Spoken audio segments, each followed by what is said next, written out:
भगवान परमात्म्याने तो पर्वत उचलला. कसा उचलला? महामुनी शुक्रजी वर्णन करतात. इत्युक्ते केन हस्तेन कृत्वा गोवर्धनाचलं दधार लीलया कृष्ण छत्राकमिव बालक. भगवान परमात्म्याने गोवर्धन पर्वत कसा उचलला? उदाहरण देत आहे. छत्राकम इव बालक.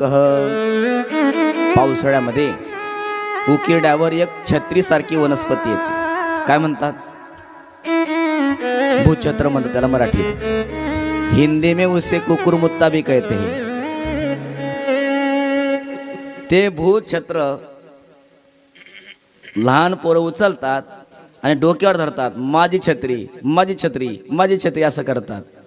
आता त्यांना ते भूछत्र उचलून डोक्यावर धरत असताना किती त्रास होतो? अजिबात नाही. अगदी सहजतेने, काही ताकद न लावता सहजतेने ते भूछत्र उचलून आपल्या डोक्यावर धारण करतात ना. तेवढ्या सहजतेने भगवान परमात्म्याने डावे हाताच्या करंगळीने 7 कोसाचा गोवर्धन पर्वत 7 दिवस 7 रात्री वयाच्या 7व्या वर्षी धारण केला.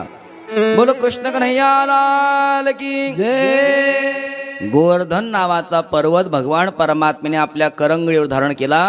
म्हणून भगवंताला एक नवीन नाव पडलं, गोवर्धन गिरिधारी भगवान की.